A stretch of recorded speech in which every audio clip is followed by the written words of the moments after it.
नमस्कार। जया तंत्र मंत्र केंद्र में मैं आप सबका हार्दिक स्वागत एवं अभिनंदन करता हूं। मेरे प्रिय भाई बहनों, YouTube पर पहली बार आज मैं आपको बताने जा रहा हूं एक ऐसी जानकारी जिससे आप सभी साधनाओं में सफलता निश्चित प्राप्त कर सकते हैं।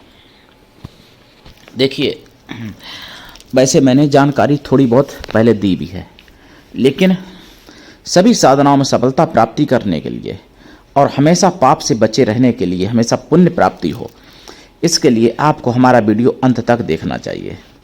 यदि आपने हमारा चैनल अभी तक सब्सक्राइब नहीं किया है तो लाल वाली बटन दबाओ और घंटी बजा दो। कोई शुल्क एवं चार्ज नहीं कटेगा। आप हमारे वीडियो को फेसबुक पर, व्हाट्सएप पर, ट्विटर अकाउंट के माध्यम से और इंस्टाग्राम पर अधिक से अधिक शेयर करें। लाइक और कमेंट करना भी आपका धर्म है। दुनिया में जिसका कोई नहीं, मैं उसका हूं। यदि आपको अपनों ने धोखा दिया है अथवा आपको परायों ने धोखा दिया है तो आप एक बार मुझे अवश्य आजमाएं। हमारा मोबाइल नंबर है 9305 63 71 73। बात करने का टाइम भारतीय टाइम के अनुसार दिन में दोपहर 12 बजे से 2 बजे के बीच का है। यदि आप सच्चा, पवित्र, निस्वार्थ दिव्य प्रेम पाना चाहते हैं अथवा देना चाहते हैं तो आपका स्थान मेरे लिए मेरे प्राणों से भी करोड़ों गुना ऊपर है। मैं राष्ट्रीय अध्यक्ष कृष्णा दल एवं महामंडलेश्वर आप सबसे निवेदन करता हूं, यदि आप मानवतावादी हैं अथवा आप सनातनी हैं तो मुझसे जरूर जुड़े। यदि आप में योग्यता हुई तो मैं आपको पदाधिकारी बनाऊंगा अपने संगठन कृष्णा दल में। ये कृष्णा दल हमारा आपका सबका एक परिवार है।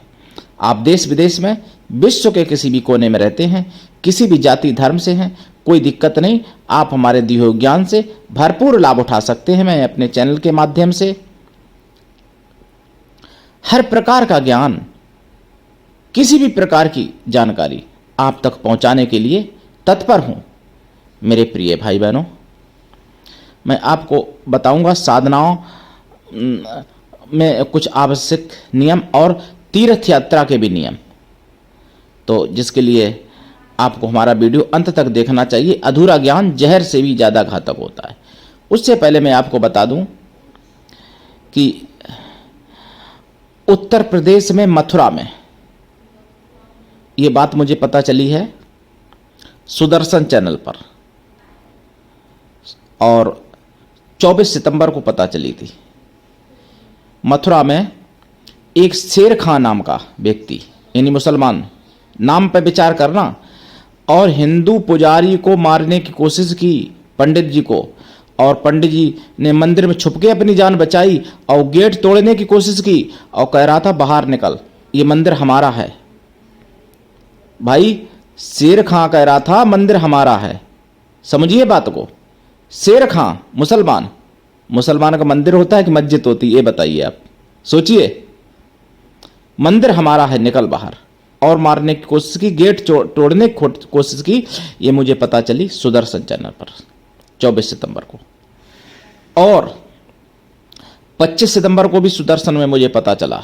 25 सितंबर को जो लखनऊ में 5वें पढ़ने वाली बच्ची का बलात्कार जो किया था, उन्होंने बलात्कार तो किया ही सामूहिक दोनों ने, और उसके बाद उस बच्ची को मुंह बंद करने के लिए धमकी भी दी कि अगर मुंह खोला तो पूरे परिवार को मार देंगे जान से। समझ लो मेरे भाई बहनों। और दूसरी बात सुदर्शन पर पता चली मुझे 25 सितंबर को दिल्ली में करोल बाग में भी जूस में केमिकल मिलाता हुआ पकड़ा गया, पिलाता हुआ हिंदुओं को, वो भी मुस्लिम था। यानी जूस में केमिकल भी पिलाया जा रहा। और जनमत में पता चली, मतलब 9 से 9:30 के बीच में 25 सितंबर को दूध में भी थूक दिया, और पानी पूरी, यानी जिसे पानी बतासा बोलते हैं, उसमें भी थूक दिया, जूस में भी थूक दिया, मूत दिया जूस में, मिठाई में थूक दिया, कपड़ों में थूक दिया, कपड़े जो पहनने वाले खरीदते हो, बाल बनाते समय बालों में थूक दिया, थूक की मालिश कर रहा चेहरे पर। कितने प्रकार के फोटो दिखाए गए, वीडियो सब। और फिर भी जिन हिंदुओं को थूक ही मूत खाना है वो तो भाई उनकी दुकान पर जाएंगे ही, क्योंकि भाईजान का थूक मूत और अच्छा लगता है कुछ सेकुलर हिंदुओं को। तो जाइए भाई, आपको मुबारक हो थूक और मूत उनका, आपको मल भी मुबारक हो उनका, क्योंकि मल भी खिलाते हैं वो तो, मल यानी लैटिन। तो मुबारक हो आपको, जाइए भाई, लेकिन बताना मेरा कर्तव्य है। और ये भी पता चला पहले प्रयागराज में और फिर उत्तर प्रदेश के खुशीनगर में नकली नोट का भंडार पाया गया और विदेश से हथियारों का भी भंडार पाया गया, विदेशी हथियारों का। और पाया किसके यहाँ? मुस्लिम, और वो भी सपा नेता लोहिया वाहिनी का राष्ट्रीय अध्यक्ष, उसके यहाँ पाया गया। विचार करिएगा इस बात पर भाई बहनों, जागिए हिंदुओं। और महाराष्ट्र में बहुत अत्याचार हुआ, हिंदुओं के ऊपर करना चाहा मुसलमानों ने, और जब पुलिस जागी तो फिर सबकी अकल ठिकाने आ गई, फिर भागने लगे। वो जो अपने को शेर कहते थे वो सिर्फ भागने लगे फिर महाराष्ट्र में। ये भी जानकारी मिली मुझे। और सुनो, सुदर्शन चैनल पर यह भी जानकारी मिली, मामन खान, ध्यान है ना आप लोगों को? नहीं ध्यान होगा, आप लोग भूल जाते हो, जो 2023 में मेवात में हजारों हिंदुओं की हत्या करवा दी थी जिसने, मामन खान, कांग्रेस का विधायक, हरियाणा का चुनाव है, खुलेआम मंच से बोला है कि कांग्रेस की सरकार बनते ही मेवात छोड़ना पड़ेगा हिंदुओं को। मामन खान ने कहा है, भाईजान ने, जो विधायक हैं कांग्रेस के, कि कांग्रेस की सरकार बनते ही मेवात छोड़ना पड़ेगा हिंदुओं को, और समय आएगा सरकार बनेगी और किसी हिंदू को नहीं बख्शूंगा। ये भी सुदर्शन चैनल पर पता चला मुझे जनमत में 25 सितंबर को। तो जागिए हिंदुओं, सोचिए इस बात को और समझिए। अब मैं आपको बता दूं, देखो, साधना करते तो बहुत लोग हैं, जीवन बीत गया लेकिन सफलता नहीं मिलती है, तो सफलता कैसे मिलेगी? देखिए, आज मैं साधना की बात भी बताता हूं और तीर्थों की भी। किसी भी तीर्थ यात्रा में, किसी भी तीर्थ स्थान पर लहसुन प्याज तक नहीं खाना चाहिए। और तीर्थ में लोग जाके शराब पीते हैं, तो कैसे तीर्थ का फल मिलेगा? क्यों नाश नहीं होगा? क्यों पतन नहीं होगा? तीर्थ में मांस मछली अंडा की तो बात ही छोड़ दो, शराब की, लहसुन प्याज तक तीर्थ में नहीं खाना चाहिए जो तीर्थ में जाते हैं। तो खान पान का ही नियम बता दूं, बहुत बड़ा हो जाएगा वीडियो, इसलिए एक भाग में नहीं बता पाएंगे। अगर ज़्यादा व्यूज आए तो मैं दूसरा भाग भी बनाऊंगा, लेकिन कुछ मुख्य बता देता हूं। तीर्थ में नंगे पैर तीर्थ करना चाहिए, और नंगे पैर नहीं कर सकते हैं तो मजबूरी अगर है तो खड़ाऊं पहनिए, वो भी नहीं तो भाई चप्पल पहनिए, लेकिन पैदल करिए यात्रा, तीर्थ यात्रा। पहले तो घर से ही नंगे पैर जाते थे लोग, लेकिन अगर ऐसा संभव नहीं है तो घर से उतनी क्षमता नहीं है जाने की तीर्थों में, तो तीर्थ में जाके तो गाड़ी छोड़ ही दीजिए, नंगे पैर तीर्थ यात्रा करिए, मतलब भ्रमण। और केवल घूमने से ही नहीं पुण्य हो जाता है। तीर्थ यात्रा जहाँ जहाँ मंदिर हैं उनका पूजन करिए, जहाँ जहाँ कुंड है उन कुंडों में स्नान करिए, जो ऐतिहासिक कुंड है, पुराणों में वर्णन है जिनका। जहाँ नदी है, नदी में स्नान करिए, जैसे गंगा, जमुना इत्यादि। और तीर्थ में ब्रह्मचर्य व्रत रखना चाहिए। सो तीर्थ में जाते हैं हनीमून के नाम से, तो नाश नहीं होगा और क्या होगा तुम्हारा? क्या तुम चाहते हो कि विकास हो जाएगा?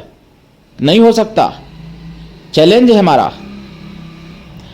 और तीर्थ में प्रेमी प्रेम का जाते हैं अपना रंगलियां मनाने, तो ऐसे तीर्थ का फल नहीं मिलता, बल्कि नाश ही होता है, पाप ही लगता है। तीर्थ में जाइए तो ब्रह्मचर्य व्रत रखिए, मन से, वचन से और कर्म से भी, तीर्थ यात्रा में, तब तीर्थ का फल मिलेगा। तीर्थ में लहसुन प्याज भी नहीं खाना।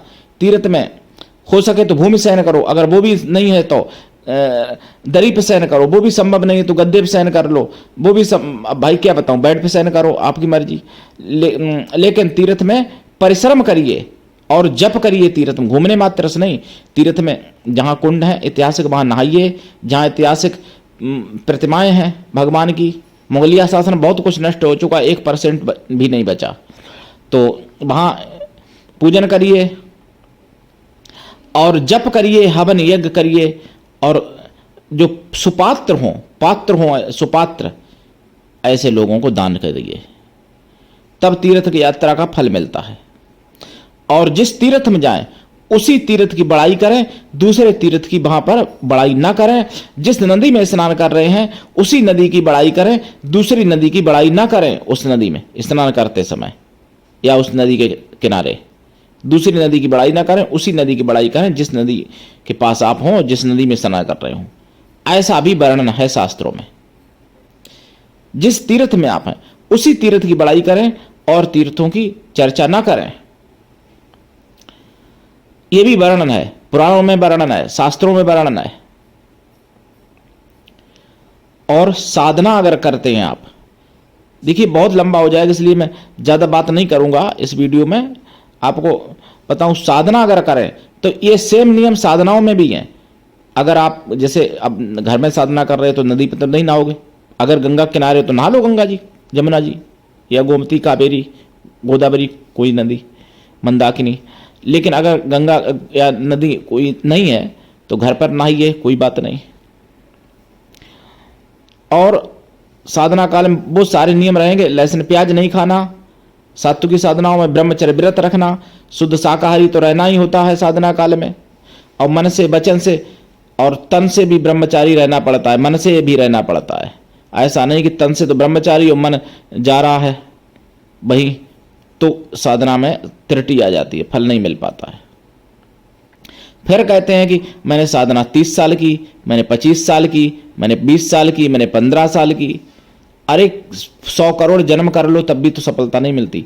और मैं आपको बता दूं, कुछ लोग कहते मैंने बिना गुरु की साधना में सफलता पा ली, मैंने बिना गुरु के कई सिद्धियां प्राप्त कर ली। हमसे फोन करके कहते हैं भैया, तो ऐसे लोगों को दूर से ही नमस्कार, ऐसे लोगों से हम हाथ जोड़ता हूं कि ऐसी कमेंट ना करें और ना ऐसी बात किया करें हमसे। बिना गुरु के तो भगवान भी सफलता नहीं पा सके, तुम्हारी क्या औकात है जो तुम बिना गुरु की सफलता पालोगे। एक फोन आया मेरे पास कल छत्तीसगढ़ से, और कह रहे कि बिना गुरु मंत्र के मैंने तमाम अनेक प्रकार की सिद्धियां प्राप्त कर ली, आप क्या बात करते हो, इस तरीके से बोल रहे। तो ऐसे लोगों को हम उनके लिए अभद्र भाषा का प्रयोग नहीं करना चाहते हैं ऐसे लोगों को, लेकिन ऐसे लोग हमसे कृपया दूर ही रहें, बहुत अच्छा है भाई। बिना गुरु के आपने पाली है भाई, तो आप तो भगवान से भी बड़े हो गए। तो लेकिन फिर भी मेरा ऐसा भाग्य है कि मैं आपकी आरती पूजा नहीं कर सकता, मैं आपकी प्रार्थना, आपकी वंदना नहीं कर सकता, मैं आपके चरण बंदन नहीं कर सकता भाई, मेरी मजबूरी है, क्योंकि मेरा इतना भाग्य नहीं है जो मैं आपकी चरण वंदना आरती करूं कि आपने बिना गुरु के सफलता पाली, आप भगवान से भी बड़े हैं। तो कायदा में तो आपकी आरती पूजा वंदना करनी चाहिए, लेकिन भाई मैं इस लायक नहीं हूं जो कर पाऊं आपकी भाई, तो आप हमसे दूर रहें ऐसे लोग। और अभद्र भाषा का प्रयोग करोगे फोन पर तो अभद्र भाषा का ही जवाब मिलेगा, ये ध्यान रखना। तो मेरे प्रिय भाई बहनों, साधना काल में बहुत नियम होते हैं। दूसरे के जूठा भी नहीं खाया जाता है, अपना जूठा भी नहीं दिया जाता है साधना काल में किसी को, ठीक। और यहां तक कि रजस्वला स्त्री भोजन ना बनाए आपके लिए, और बिना नहाए भोजन ना बने। बिना नहाए तो भोजन वैसे भी कभी किसी को नहीं बनाना चाहिए, पाप होता है। बिना नहाए भोजन खाना भी नहीं चाहिए, करना भी नहीं चाहिए भोजन, बनाना भी नहीं चाहिए बिना नहाए। वैसे भी इस विषय में अलग से बात करूंगा कभी कि लक्ष्मी चाहने वालों को क्या क्या नियम घर में करना चाहिए, जो बिना जप तप करे भी लक्ष्मी घर में आ जाती हैं अगर कुछ नियम कर लिए जाए तो। लेकिन कठिन है, नहीं कर पाएंगे आप लोग, ऐसा लगेगा, लेकिन कठिन नहीं, वो सारे नियम गृहस्थों के लिए हैं, पहले लोग करते थे। तो साधना काल में किसी से क्रोध भी ना करें, तीर्थ में भी क्रोध ना करें अगर आप तीर्थ में कहीं गए हैं तो। और धर्म का अगर कोई विरोध कर रहा है तो उसका विरोध करें, यानी धर्म का साथ दें, ना कि जातिवाद का। आप लोग जातिवाद का साथ देते हैं। अगर आपकी कोई जाति का है या आपका कोई पसंदीदा नेता है तो चाहे कितना भी अधर्म करे लेकिन वो आपके लिए श्रेष्ठ है, तो ऐसा नहीं होना चाहिए। ऐसा करने से कभी तीर्थ का फल नहीं मिलता है। मैंने कई बार देखा, लोग आ रहे उज्जैन से लौट के, लोग आ रहे जगन्नाथपुरी से लौट के, मेरे साथ ही सफर किया कुछ लोगों ने तीर्थ यात्रा में, और मोदी योगी को गालियां दे रहे। भाई वो नेता है, राजनेता, वो अलग बात है, लेकिन राजनेता के साथ साथ संत भी हैं, मोदी भी योगी भी। अगर संत नहीं होते तो ये बताओ, माननीय मुलायम सिंह ने अपने रिलेशन वालों को, सभी को, जो दूर दूर के भी थे, यहाँ तक कि जात बिरादरी वालों को भी अपने क्षेत्र में सबको मतलब रईस बना दिया, अमीर बना दिया। और मोदी के यानी पत्नी तक बेचारी प्राइमरी पढ़ाती रही, टीचर ही बनी रही, रिटायर हुई। और कोई भाई पेट्रोल बेचते, कोई कंडक्टर, कोई भौजाई दुकान चलाते किराने की छोटी सी, अपने परिवार के लिए भी जिन्होंने नहीं किया, तो क्या संत नहीं उनको मानोगे? और आप उनको गालियां इसीलिए दे रहे थे। हालांकि मैं भी बुराई करता हूं मोदी योगी की, ऐसी बात नहीं है, लेकिन बता रहा हूं यहां पर, आप इसलिए तो गालियां दे रहे थे कि वो आपके पसंदीदा नेता नहीं है। तो ऐसे तीर्थ करने से कोई फल नहीं मिलेगा। जो सच्चा राजा होता है उसको ईश्वर अंश माना गया है, शास्त्रों में वर्णन है। मैं नहीं कह रहा हूं कि मोदी भगवान है, ये शास्त्र कह रहे हैं कि राजा में ईश्वर का अंश होता है, अच्छे राजा में, पवित्र राजा में। नहीं तो राजा एक बेन भी था जिसको ऋषि मुनियों ने मार दिया था। तो आप समझिए, मोदी कोई हमारे पसंदीदा नेता नहीं है, ना योगी हमारे पसंदीदा नेता है, लेकिन सच्चाई जो है वो मैं बता रहा हूं। राम मंदिर तो बनवाया, मोदी को ही श्रेय जाएगा। मोदी से पहले भी सरकारें थी, मोदी से पहले भी कोर्ट, सुप्रीम कोर्ट था, नहीं बन गया ना, और बनवाया तो किसने? मोदी ने। तो वो श्रेय जाएगा राम मंदिर का मोदी को। स्कंद पुराण में वर्णन है, अग्नि पुराण में वर्णन है, भविष्य पुराण में वर्णन है कि जो 4-8 ईंट का भी मंदिर बना देता है, या जो खेल खेल में भी मंदिर बना देता है, उसका भी पुण्य बहुत अच्छा हो जाता है। और जिन्होंने जो सच में मंदिर बनवाए या बनाए, उसका पुण्य का क्या कहना। और फिर जो किसी तीर्थ में मंदिर बनवाए, उसका और गुना, कई गुना ज्यादा, हजारों गुना ज्यादा। और फिर तीर्थ में भी जो महाशक्तिपीठ, वहां पर अगर उनका ही मंदिर बनवाए तो वो तो अरबों खरबों असंख्यों गुना ज्यादा पुण्य। और भगवान राम, कृष्ण राम की जन्मभूमि पर राम का मंदिर जिन्होंने बनवा दिया तो वो तो असंख्यों गुना ज्यादा पुण्य है। तो इस पुण्य को देखते हुए, मेरी तो इतनी भी औकात नहीं है, मैं क्या बताऊं, अगर मोदी जैसे संत का चढ़ धो के पी लूं हम, तो वो भी मेरे लिए सौभाग्यदायक होगा। लेकिन आप लोग राजनीति देखते हैं, पार्टी देखते हैं, जाति देखते हैं, तो तीर्थ का फल कभी नहीं मिलेगा, चाहे 100 जन्म तीर्थ करो।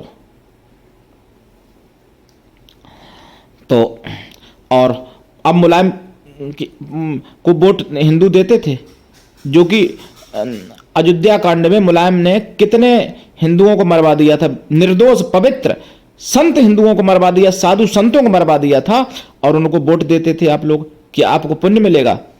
इससे बड़ा पाप नहीं है, घोर पाप है।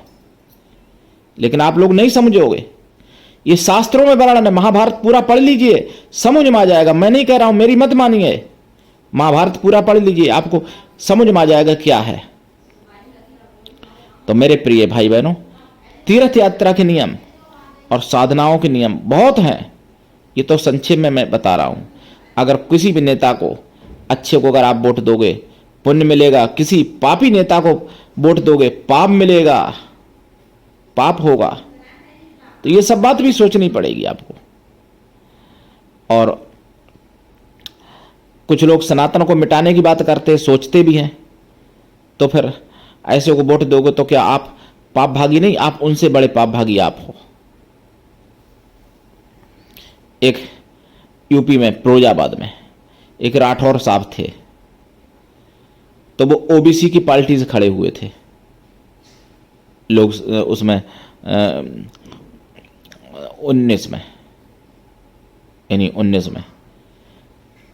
तो मैंने उनसे बोला, मैंने कहा भाई ये तो हिंदू विरोधी पार्टी है। बोले कि अरे टिकट नहीं कहीं मिलेगी बीजेपी में तो कहीं खड़े हो जाओ। तो ऐसे नहीं होना चाहिए। अगर तुम्हारी माँ बहन बेटी की बलात्कार कोई कर रहा हो तुम्हारे सामने और बेटी तुम्हारी तड़प रही हो और तुमको कोई मान लो रुपए दे तो तुम रुपए रख लोगे? इसका अर्थ तो यही हुआ, बांग्लादेश में यही तो हुआ। बलात्कार हुआ नहीं है क्या हिंदुओं की बहन बेटियों के साथ? पहले वो भी ऐसे ही सेकुलर थे हिंदू, जब कटे तब, और पहले बटे रहे, जब कटे तब फिर एक हुए। तो अब एक होके क्या कर लोगे? अब तो इस लायक कोई नहीं हो को कुछ कर पाओ। अब तो वहां तरह तरह के आदेश जारी होते हैं। कहीं दुर्गा पूजा मना के दी जाती है कि दुर्गा पूजा अगर करोगे तो जान से जाओगे।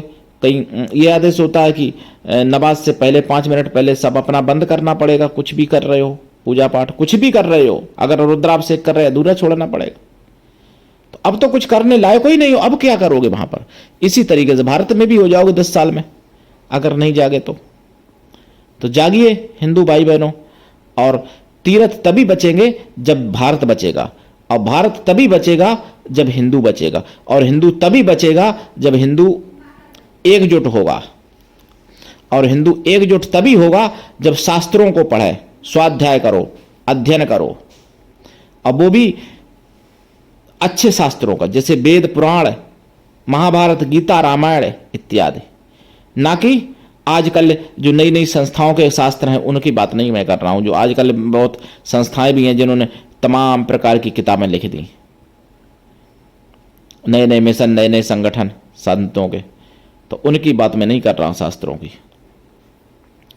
तो मेरे प्रिय भाई बहनों, तीर्थ यात्रा में जाएं तो कम से कम सोएं, जाप ज़्यादा करें, शास्त्र पढ़ें तीर्थ यात्रा में, यानी स्वाध्याय करें, पाठ करें, रामायण, गीता, महाभारत और वेद पुराण, शास्त्र, ये सब पढ़ें जो पढ़ सकें। तीर्थ यात्रा में जाते वहाँ भी आराम करते हो तो फिर क्या फायदा तीर्थ यात्रा करने से? आराम तो घर पर भी कर सकते थे। तो मेरे प्रिय भाई बहनों, तीर्थ यात्रा के नियम बहुत हैं, और ब्रह्म मुहूर्त में ही उठ जाएं तीर्थ के लिए, ब्रह्म मुहूर्त में ही तीर्थ करें, ज़्यादा अच्छा रहेगा। तीर्थ का फल सुबह का है, प्रातःकाल, सूर्य निकलते से पहले, रात्रि के 2 बजे से लेकर सूर्य निकलने तक बहुत ज़्यादा फल है। उसके बाद भी फल है 1-2 घंटे तक। वैसे तो हमेशा फल है, लेकिन अधिक फल। तीर्थ यात्रा में बेईमानी भी ना करें, झूठ ना बोलें, क्योंकि और जगह का पाप किया हुआ, और हाँ पाप तीर्थों में नष्ट होता है और जगह का किया हुआ, लेकिन कब नष्ट होता है कि पाप अनजाने में हुआ या तो नष्ट होता है क्षमा मांगने से, या फिर जानबूझ के पाप किया तो प्रायश्चित उसका करो कि भाई अब मैं कभी पाप ये नहीं करूंगा, और जो पाप हुआ उसके लिए पश्चाताप करो और क्षमा मांगो, बार बार रो गिड़गिड़ाओ, तो तीर्थ में पाप नष्ट हो जाता है। लेकिन तीर्थ का किया हुआ पाप कभी नष्ट नहीं होता, अच्छे हो जाता है, अच्छे। ध्यान रखना इस बात को। तो तीर्थ का छोटा पाप भी नष्ट नहीं होता है। तो मेरे प्रिय भाई बहनों, तीर्थ यात्रा के नियम, तीर्थ यात्रा के एवं साधनाओं के नियम इस प्रकार हैं। साधना काल में भी कोई पाप नहीं करना चाहिए, किसी से क्रोध नहीं करना चाहिए। क्रोध करने से शक्ति नष्ट हो जाती है। आप किसी चीज को नष्ट नहीं करो, केवल क्रोध करते हो तो भी शक्तियां नष्ट होने लगती हैं, ऊर्जाएं। और क्रोध करके अगर उसका आप प्रयोग कर लिया तो फिर मैं कह ही नहीं सकता क्या क्या हो सकता है आपके साथ। तो लाभ उठाइए, करिए साधना, और दीक्षा लेके करें साधना हर प्रकार की। कोई भी साधना करें दीक्षा लेके, बिना दीक्षा के कभी किसी प्रकार की साधना में कोई सफलता नहीं मिलती है। और मैं दीक्षा निःशुल्क देता हूं। गुरु ऐसा होना चाहिए शिष्य तो कुछ भी ना ले, शिष्य भी ऐसा हो गुरु को सब कुछ दे, समर्पित रहे गुरु के लिए। और गुरु से शिष्य अपने मन की सारी बात, पाप पुण्य, सुख दुख, भला बुरा सब कुछ बता सके गुरु को, ऐसा शिष्य गुरु का संबंध होना चाहिए, ना कि देखा टीवी पे बना लिया गुरु, बात नहीं कर सकते। कुछ ऐसे शिष्य हैं उनसे फोन पे बात नहीं कर सकते, मिल नहीं सकते, गुरु बना लिए। काय बात है कि तुम शिष्य, काय बात है कि गुरु, कुछ नहीं, केवल फॉर्मेलिटी है। तो नरक में दोनों जाते हैं, गुरु भी शिष्य भी। स्वर्ग में तब जाएंगे तब कल्याण होगा, गुरु सोचे मुझे कुछ नहीं लेना है, चेला सोचे मुझे सब कुछ देना है अपने गुरु को, प्राण तक देने को तैयार रहे चेला, समर्पित रहे गुरु के लिए, तभी कल्याण दोनों को होता है। तो करिए साधना, उठाइए लाभ। आज के लिए इतना ही, धन्यवाद। जय श्री राम। हर हर महादेव।